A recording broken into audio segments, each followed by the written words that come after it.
Hey all, and welcome back. Today we're going to do some drawings of trees, and it's going to be kind of a simple tutorial on how to draw some evergreen trees.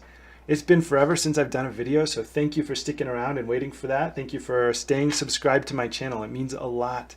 We've had a lot going on family-wise with some health issues, and we just have not had the ability, I haven't had the ability to get away and do anything other than what was absolutely essential for life because things have been crazy. One of the factors, though this isn't that big of a one that's kept me away from doing YouTube videos, is my son. He's 3 years old, and I want to spend as much time with him as I can. And you know, being away from screens and time with him is key. But while I'm with him, and when we make art together, and we draw, and we paint, and we talk, I learn a lot from him. You know, I think one of the things that we can learn from kids as they draw is the simplification of form, and he does that in a magnificent and intuitive way. He can he creates symbols for really complex ideas in the most simple way. And the tree, the most basic shape for a tree is a cone, and I have here, right? And a cone is a remarkably good starting point for what we're doing when we're dealing with pine trees. And of course, there's different kinds of trees, ponderosa pine and a blue spruce, and all the various kinds of pine trees and evergreens are going to look different based on their basic structure, right? But if we're just talking about the general pine tree idea, let's start with a cone and just kind of look at what makes a tree a tree. We don't want to, you know, I guess another thing we could learn from little kids is kind of the how not to. You know, sometimes people will start with the post or the trunk of the tree, and then they'll do this sort of like mustaches kind of thing, which stylistically can be kind of cute if it's an illustrative approach and the whole thing has a kind of a unified shape life with this, but it's not a realistic approach. Even if you were to go in here and do some darks and have the highlights and shadows, that just wouldn't be a great solution, right? I think the best solutions we're going to find are the ones that have to do with simplification, and so that's why I'm just going to start conceptually with this. And if we take this eraser that I just have here, this is what I'm talking about is good for both traditional and digital. The difference between the basic cone shape, this conical shape, and an actual pine tree is the contour. There's two things. One is the contour, is that in our distressing or distorting the simplified cone shape, we can find our way toward a naturalistic looking pine tree just by breaking the contour, that outside edge. And that alone teaches us a heck of a lot about successfully drawing something like this. I mean, look at that, right? That the lighting on there is ridiculous and inarticulate. It's not something that approximates reality, but it is a nice starting point for just literally erasing the edge. So the other thing we have to consider is that all the boughs, all the branches, all the leaves, the pine needles, all that stuff, when you're drawing a tree, you have to separate it into the different tiers. And you know that each basically elevation along the trunk is going to have a different rung of branches, and each one of those is going to be receiving light from the light source and casting shadows on the ones below it and stuff. So let's do that. Let's just go ahead and do dark. Let me get a little bit bigger brush to make this a little faster, just so we don't have to sit here and watch me draw, because it's more about the concept. So if we just create shadow on the underside of all these different elevations along the trunk, then you know we're much closer to finding our way to success. And then you can go in and add your highlights or whatnot, right? Now, this method of working from a cone and then turning that cone into a tree is not really a way that I would draw a pine tree ever, but it's a nice way of looking at how we go from the simple to the complex, and always seeing the big shape, even in this complexity, always looking for the big, simple shapes. I think that's what's instructive about this. Now let's create a new layer here, and let's just turn all of these off. We're going to kind of start from scratch. Typically, when I draw a tree, I might have this sort of like simplification and this overall understanding of the branching in my head as I work. But as I work, I don't really draw a cone. What I do instead is something a little bit more like this. I might start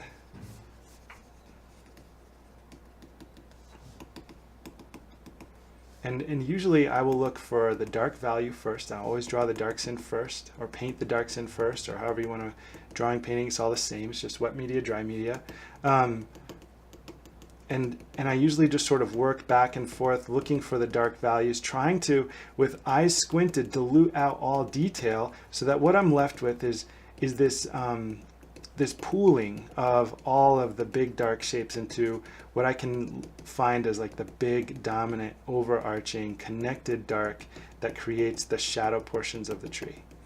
And you can see when I draw in this manner, I paint in this manner, this being digital, it doesn't matter, digital, traditional, drawing or painting, that I'm very often having a connected dark shape that goes the whole length of the tree.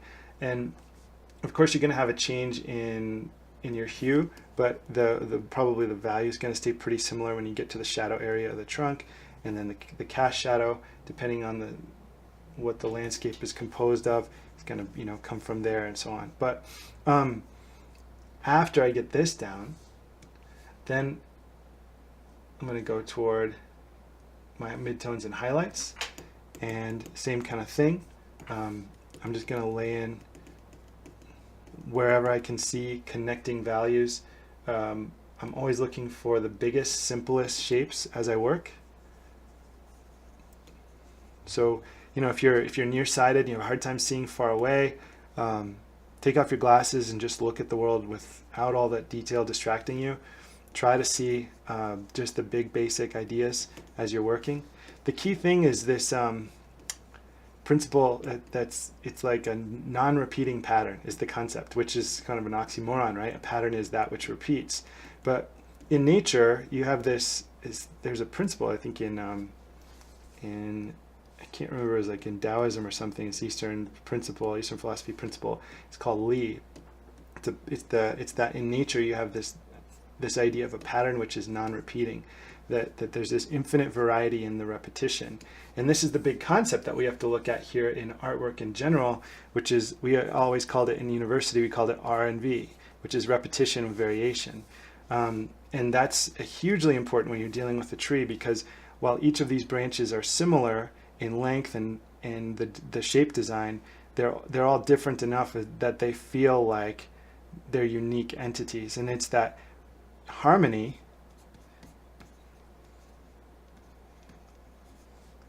with the kind of the variety or uniqueness that comes together to create something that both feels one and individual. And that's what is essential in drawing anything in nature. So remember that idea of repetition and variation as you're working. That's really, really key.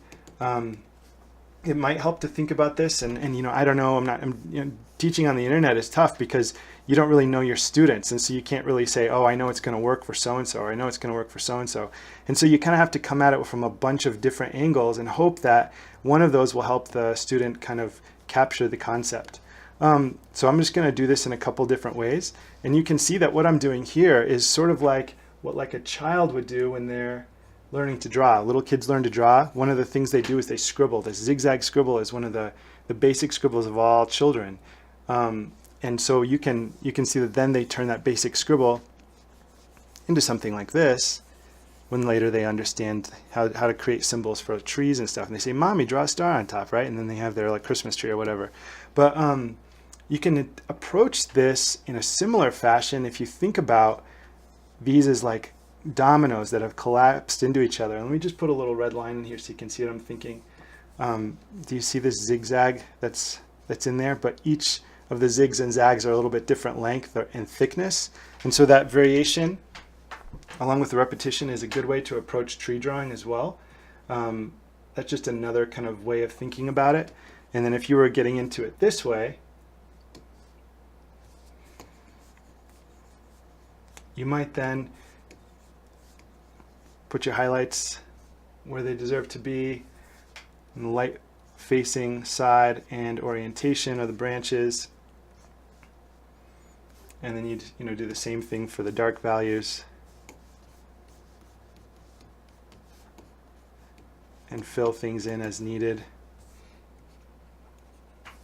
But the thing that we have to remember is that even though these concepts might be helpful, they're just concepts. What we don't ever want to do is say, here is a way to draw a tree. I think that's dangerous. I think what's helpful, though, is to say, here are some ways of some sort of, as a grid or a model of how you might think about how trees are constructed that might help you when you're trying to render them quickly. And some ways to deviate for if you ever find that you're stuck doing the little like tree mustache thing, or you find that you're stuck just making little like Christmas card ornament style trees. I wanted to show you just some other ways of thinking about it that can give you a little bit more lifelike approximation of a tree. But the key thing is, and the thing you never ever want to get away from is that to draw a tree is to sort of put away conceptions and to draw from observation. As my mentor used to say, 3 looks, 2 thinks, 1 stroke. Meaning the prime directive, the prime activity of being an artist is looking. Secondarily, you're thinking, and then lastly, you're acting. And everything follows the lead of the eye. So how well you study what is in front of you is directly related to how well you paint. And everything I've shown you here is just models of thinking, knowing, and that's just an acknowledgement, a humility, saying that the mind is going to be a part of the equation, and having some good tips when the mind does get involved might help you cede a little bit more ground to the eye in a healthy way, as opposed to getting stuck in maybe some more juvenile approaches to the formation of the shape life of a tree. So we can kind of look back at all this and see that there's some basic ideas there, and some of these might be a little more successful for you than others.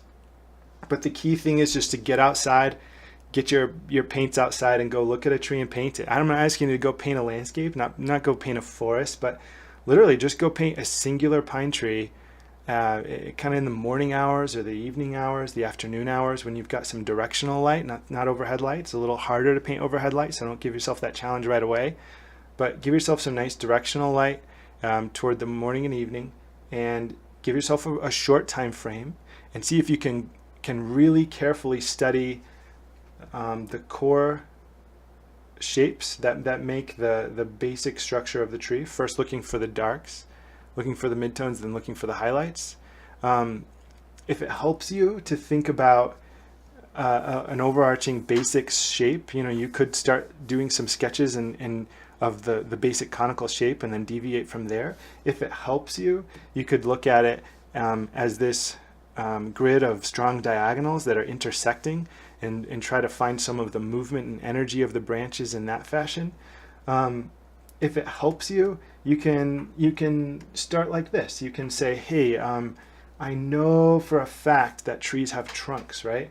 And so if it helps you, and you start with a little line to get the axis of the tree, that's probably somewhat important, right? Because some trees don't grow in a perfectly vertical axis. So that might help you a little bit. It might help you to plot the height of the tree before you get started. It might help you to delineate where the lowest branch reaches as compared to where the root structure begins in the ground. It might help you to get sort of a semblance of the contour before you get started. Say, gosh, it looks something like this.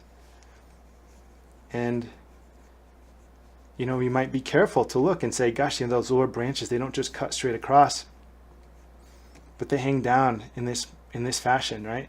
It might help you to say, gosh, there's a big sky hole here where there's a big gap between the branches. It might help you just to look for the design of this unique individual tree and say, there's a pretty big sky hole here and here.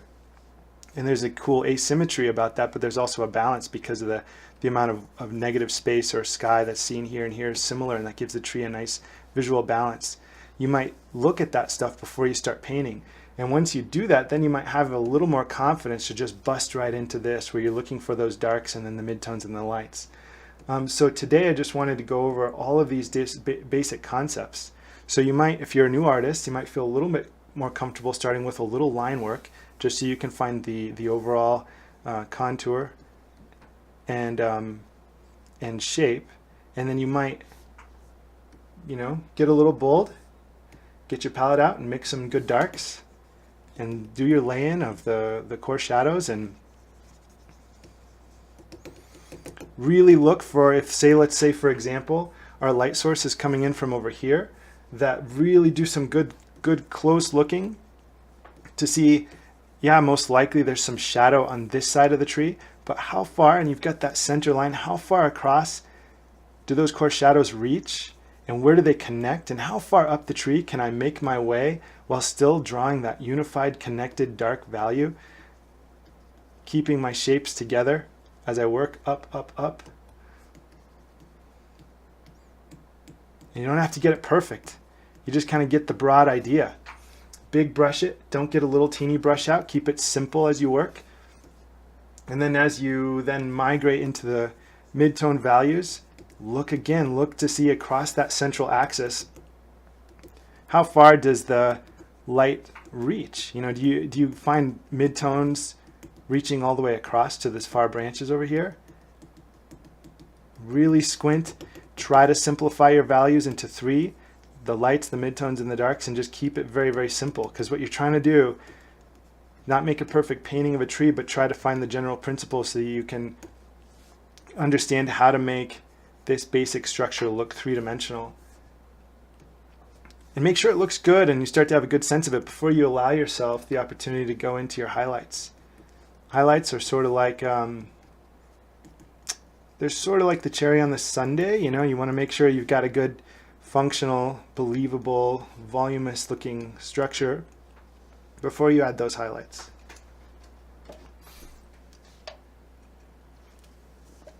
And once you've kind of accomplished that, I would say 99% of your work is done. The one thing you have left is anything that has to do with ornamentation, design, or embellishment. You might say, here's my honest approximation of what's going on there, but I'd like to really give some emphasis to some of the smaller branches that I left out in my quick handling of the overall structure. And you're welcome to do that. And at this point, this is where you can kill your painting by overworking it, or you can bring it to life with just a couple little flourishes. But think about it this way. My wife is she's kind of into aesthetics and beauty, and she loves makeup and fashion and all that, right? Well, if she does too much makeup, it doesn't look good. If she wears too much jewelry, it doesn't look good. If there's too much going on with clothing, it gets a little overbearing. So she's really a master at the just enough. And I think that's true in fashion and beauty and design, and of course design and art is the kind of the art of just enough. So you could overwork this thing where you kill it and it loses the freshness of your mark making and of your initial impressions, and that would not be helpful, right? And you can overwork it that way, and it will just kind of die right on the canvas before you, and there's almost no way to really bring that back. So it's better to leave it a little raw than to be overbearing and get after it a little too much. So my suggestion is work from big brushes, work from darks to lights, keep your outlook focused keenly on the big shapes and the big design, looking for visual balance, looking for that all-important repetition with variation, and having a process that you can follow. I think another thing for young artists just to always remember is have one job at a time.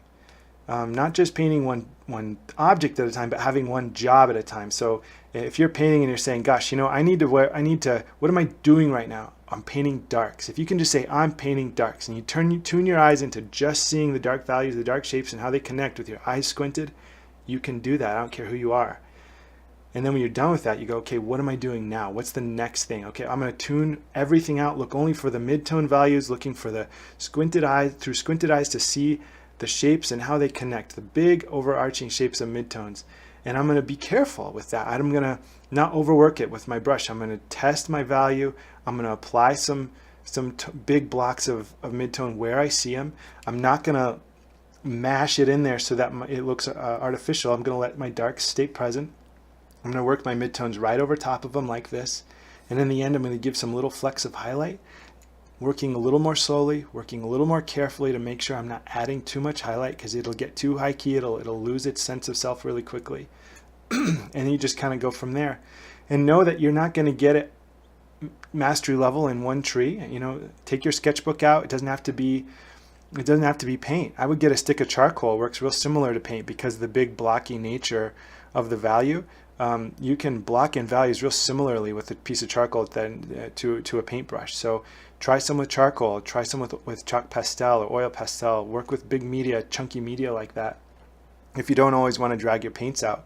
But keep it simple, one subject at a time, one tree at a time, one job at a time, and develop a process that works for you. And hopefully some of the stuff we've talked about today, just the concepts, drive home something that will help you in your pursuit of drawing evergreen trees. I know it's a real specific tutorial, real different than I normally do, but hopefully it'll be helpful for you. This was at the request of my grandmother, who I'm very grateful for, and all that she has done for my art career. Just motivating, inspiring, and connecting me with many, many opportunities all throughout my life. So thanks, Nana, and I hope this is helpful. Take care. Guys, I'll be doing a lot more videos soon. I hope you check back often. Thanks so much. Take care.